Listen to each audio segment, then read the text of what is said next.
Hi everyone, this is Binyam again. I'm gonna presenting you about vitamin C today. Vitamin C is the most important nutrients for our body, and I will start from the introduction part. Vitamin C was discovered like in 1790s. This was because of many peoples who are like working as a sailor in British when they are like traveling with voyage through like ships.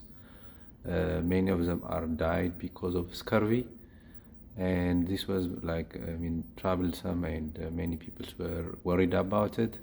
So one physician discovered that in 1790 that suckling on lime is protecting against these scurvy diseases. So that because of that reason, lime and vitamin C and also scurvy is interrelated because of this historical thing. Vitamin C is very essential for human beings. It means that we need to consuming it from vitamin C rich products. The reason is that vitamin C can be synthesized from glucose, but human being and some other animals like guinea pig, non-human primates, fruit bats, and some birds cannot synthesize vitamin C from glucose. So that these animals, including human, need to consume vitamin C from vitamin C rich products such as lime. We cannot synthesize vitamin C from glucose because human beings and the mentioned animals, we lack the important enzyme that are required for the conversions of glucose into vitamin C at the end of its formation, is that glucanolactone enzyme. So we are lacking glucanolactone enzyme. The enzyme is required at the end of the glucose metabolism or degradations to form vitamin C. So since we don't have this enzyme, we need to consume vitamin C from its sources. Vitamin C exists in L and D isomers. However, only L isomers is biologically active in human. Vitamin C is very sensitive for light, heat, and alkaline solutions, so that when we are preparing foods that are rich in vitamin C, we need to be very much careful, and it's preferably the need to consume these foods like without heat treatment, such as fruits, vegetables actually can be consumed without any heat treatment. So that we need to protect it, or we need to taking care of these things. When we go to the digestions and absorptions of vitamin C, actually vitamin C do not require any digestions. Only we need after like mechanical digestions in the mouth, then the vitamin C is found in the free form. So that we just need to undergo absorption process, and the absorption occurs throughout the small intestines, both in the duodenum, jejunum, and ileum as well. But most of the absorptions of vitamin C occurs in the proximal jejunum. And these absorptions requires sodium-dependent vitamin C transporters in the ileum parts. I'm gonna talking about more about it later. The main source of vitamin C are citrus products. Actually, citrus products that include lime, oranges, different kinds of berries are a main source of or rich source of vitamin C. Broccolis, kales, potato, and also vitamin C supplements and fortified products can also provide vitamin C to our body. So let us talk about the absorption process in the enterocytes. Enterocytes are found in the small intestine. Ascorbic acids or vitamin C can be existed in the form of ascorbic acids or dihydroascorbic acid. Dihydroascorbic acid is the oxidation form of ascorbic acids, and these things have their own transporter system to get into the enterocytes. For ascorbic acids, the main transporter or the main gateway to get into the enterocyte is sodium-dependent vitamin C transporters. There are two kinds of transporters, but sodium-dependent vitamin C transporter 1 is the main gateway to the enterocytes. However, this dihydroascorbic acid form uses the glucose transporters 1 and 3 to get into the enterocyte. This is amazing. This is actually amazing. And in the enterocytes, the dihydroascorbic acids actually has to be converted into ascorbate, and also some of them will not be degraded, or it will stay in the form of dihydroascorbic acids. In the absorption part, there are something that we need to take care of. Absorptions of vitamin C is down-regulated actually when vitamin C is present in large quantities in the small intestines, so that we need to consume vitamin C like little by little. We shouldn't consume vitamin C like in larger quantities at a time. So when there is more vitamin C is absorbed in a small amount, when we consume small amount is ingested throughout the day than ingesting as just a kind of one single doses. So that it's better like to consume little amounts of vitamin C throughout the day rather than consuming large quantity of vitamin C at a time. It's like a waste of vitamin C. So we don't need to do that.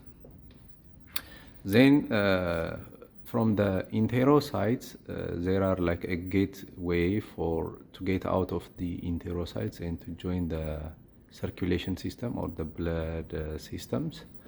Here we have two kind of gateway or transporter systems to let ascorbic acid and dihydroascorbic acids to go out and to join the blood or the circulation system. The first one is volume sensitive anion channel. This channel will let the ascorbic acid to go out and to join the circulation system. It's found in the basolateral membrane. The second one is calcium dependent channel. Calcium dependent channel gateway is also helping the ascorbic acids to go out.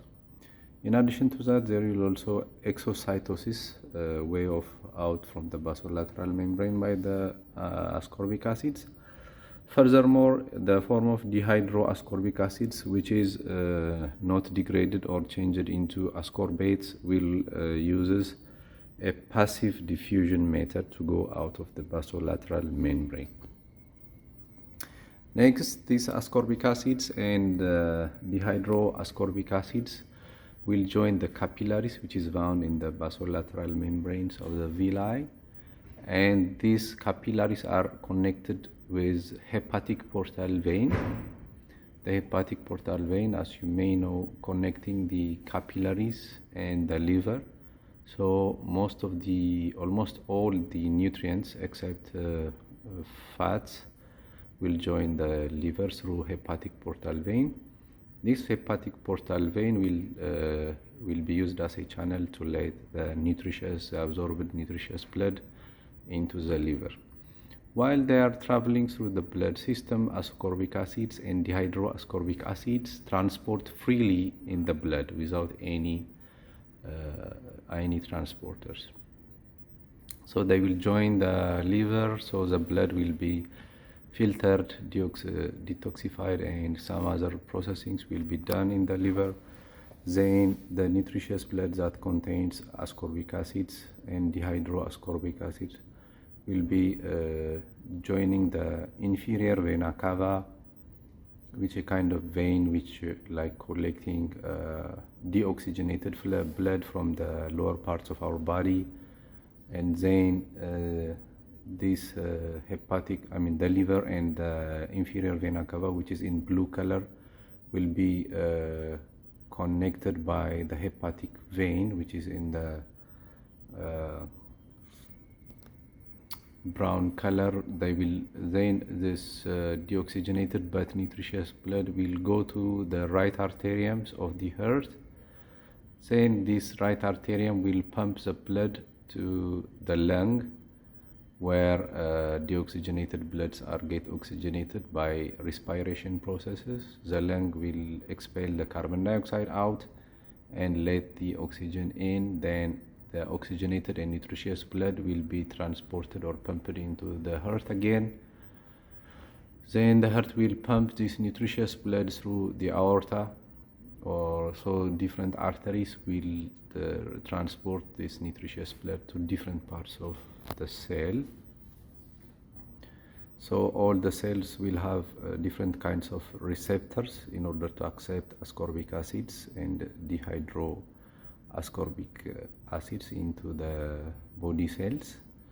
There are different cells that are found in the intestine, liver, kidney, brain, neurons, bones, and also many others. So the cells that are found in the intestine, liver, and kidney will use sodium-dependent vitamin C transporter 1 will be used as a gateway for ascorbic acids to get into the body cells. For intestine cells or liver cell, hepatic cell is also used SVCT1, and also kidney also use SVCT1. However, there are also other transport which is sodium dependent, again vitamin C transporter 2. This SVCT2 is found in brain, neurons, bones, and endocrine glands.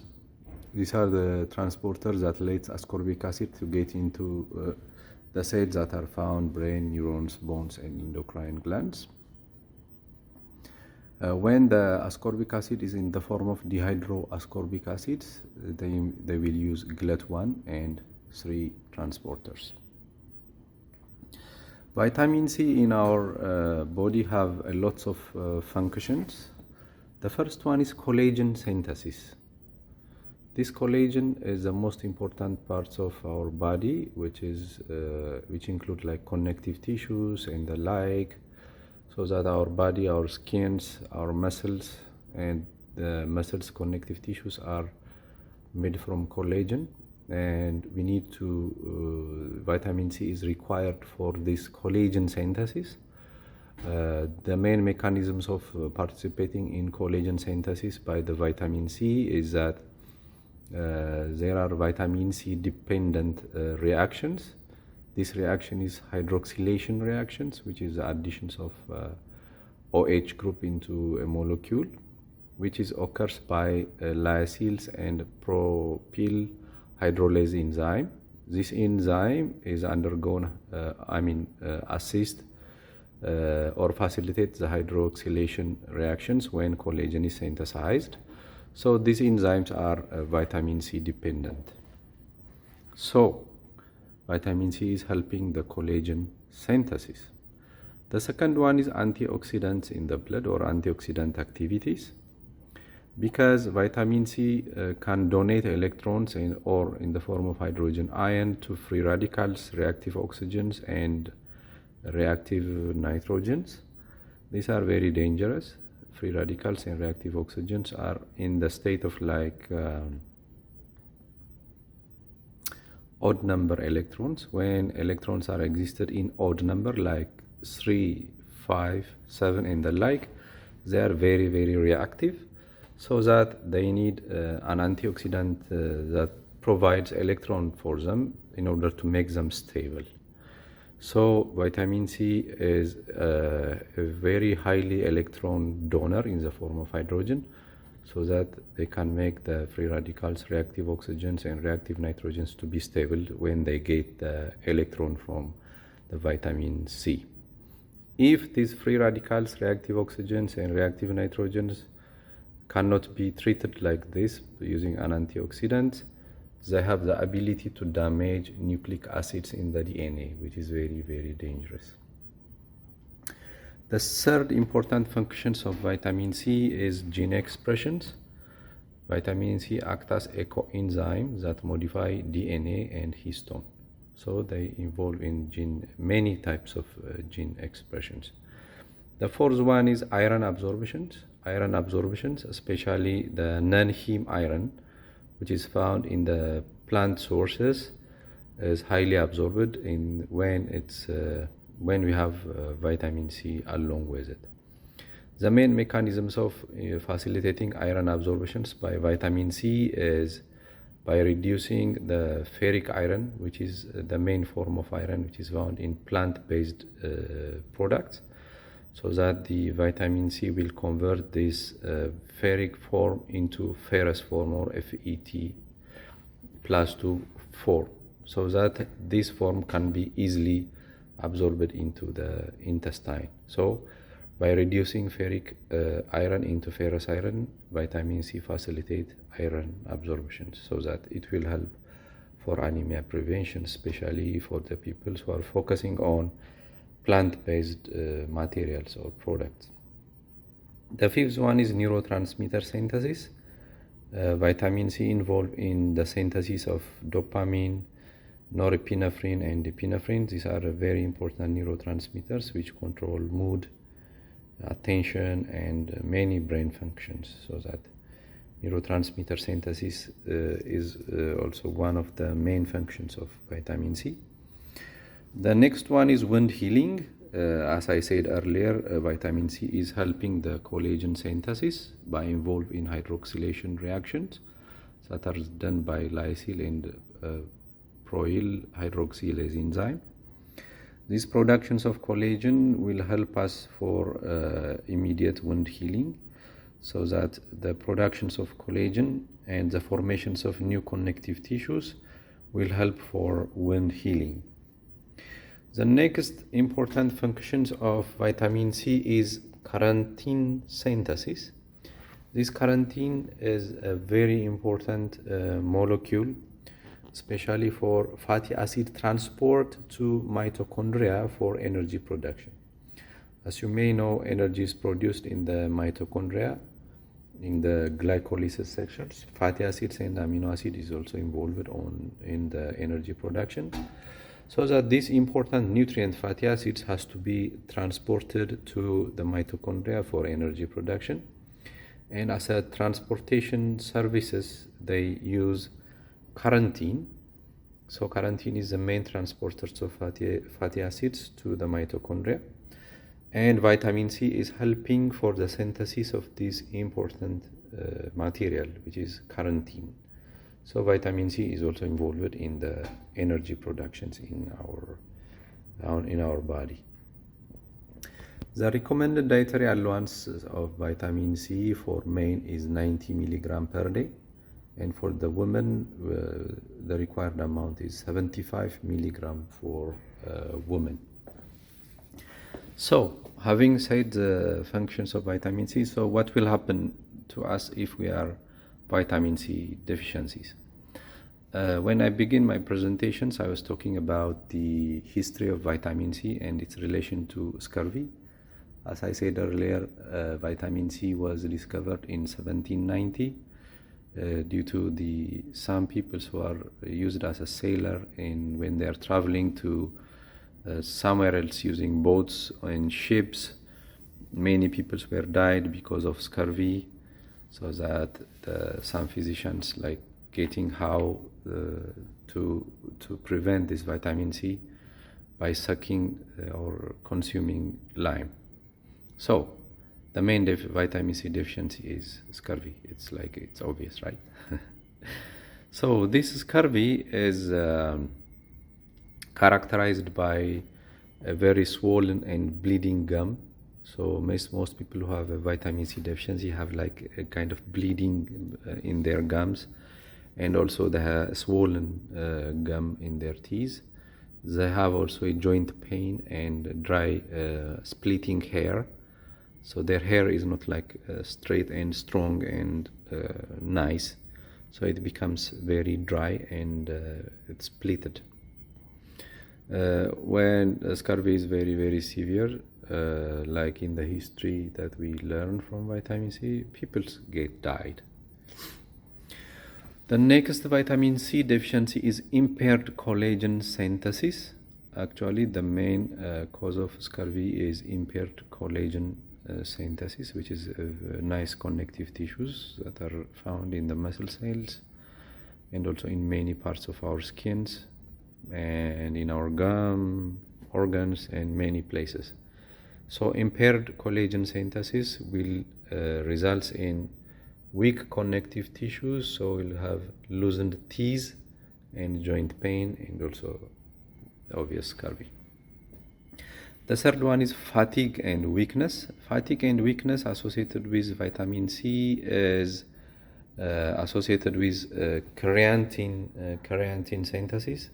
As I said earlier, creatine is very important for the transportations of fatty acids to mitochondria for the productions of energy. So if we are vitamin C deficiencies, the amount of energy that are coming from fatty acids will be impaired. So low energy is associated with fatigue and weakness. So since vitamin C is playing a role in energy production, deficiency leading to fatigue and weaknesses. The fifth one is poor wound healing. Poor wound healing is associated with impaired collagen synthesis. So the person who have vitamin C deficiencies will have poor wound healing abilities. So this will delay recoveries and increases risks of infection. The next one is increased oxidative stress. This increased oxidative stress is actually associated with its benefit as an antioxidant in the blood. As I said earlier, vitamin C is a very, very good antioxidant in our body, but because it donates electron and hydrogen ion to free radicals, reactive oxygens, and reactive nitrogens, so that it will make them like stable, so that there will be no damage to the nucleic acid that is found in the DNA. So when there is a vitamin C deficiencies, it will increase oxidative stress because these free radicals, reactive oxygens and reactive nitrogens will not have anything to taking care of them, or nothing will stable them, unless otherwise we're going to use different kinds of antioxidants like vitamin E or some polyphenols. So if there is like a lack of vitamin C deficiencies or other antioxidants, we will end up with increased oxidative stress. This oxidative stress will make the nucleic acids found in the DNA to be damaged, so that it will increase oxidative stress and leading to like cellular damages, and also increases the risks of chronic disease. The seventh one is iron deficiency anemia. Iron deficiency anemia is associated with the functions of vitamin C here as an increasing of iron absorption. When we are talking about the functions of vitamin C, we were talking about the iron absorption, it enhancing iron absorptions.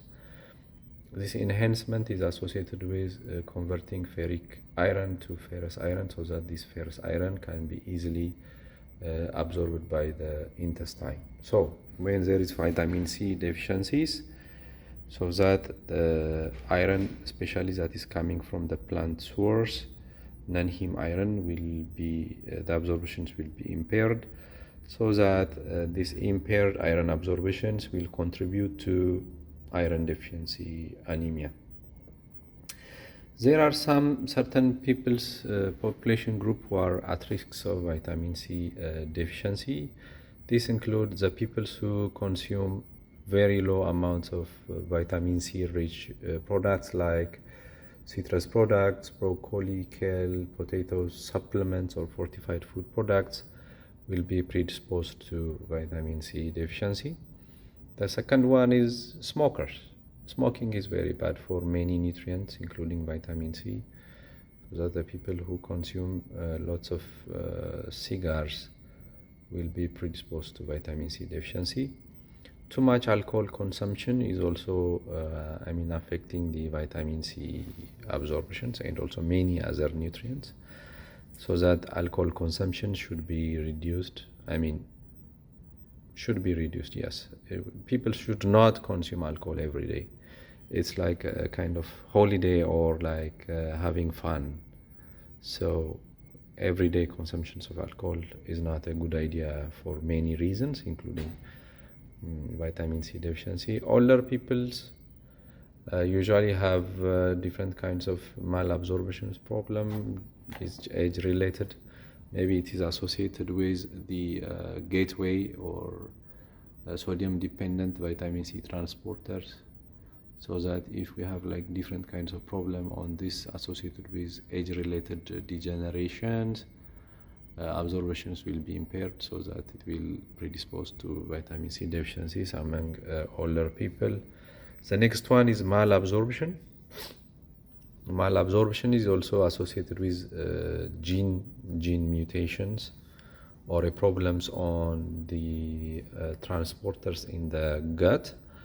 In addition to that, there are some people who undergo surgery for weight loss purposes, so that they're going to lose some parts of the small intestine, so that vitamin C absorptions will be impaired among these populations. Next, we're going to see the toxicity of vitamin C. What if we consume too much vitamin C through supplementation, especially? What will happen to us is like there will be like some kind of gastrointestinal problem, abdominal pains, diarrhea and the like. Maybe it's also predisposed us to kidney stone. This is associated with when there is too much vitamin C, we're going to generate a lot of oxalic acid, so that these oxalic acids will be accumulated in the kidney and help to develop kidney stone there. In addition to that, there will be iron toxicity, maybe because vitamin C is helping us to absorb iron. So when we have too much vitamin C in our blood, in our system, it will increase the iron unnecessarily. Then how we are going to assess vitamin C status? This we're going to do by measuring serum vitamin C. Thank you guys for watching my videos. I hope it will help. I'm trying to summarize everything just within one whiteboard. I hope it will help. If you like my videos, please click the subscription channel, subscribe my channel, and also click like. Whenever you like my videos, if you think it's helpful, it will help the people. When the number of likes is increased, so the chance of advertising this video to others will be increased, so that it will be reachable to many people when you are clicking the like button. Thank you for listening. I hope it will help your study. Thank you.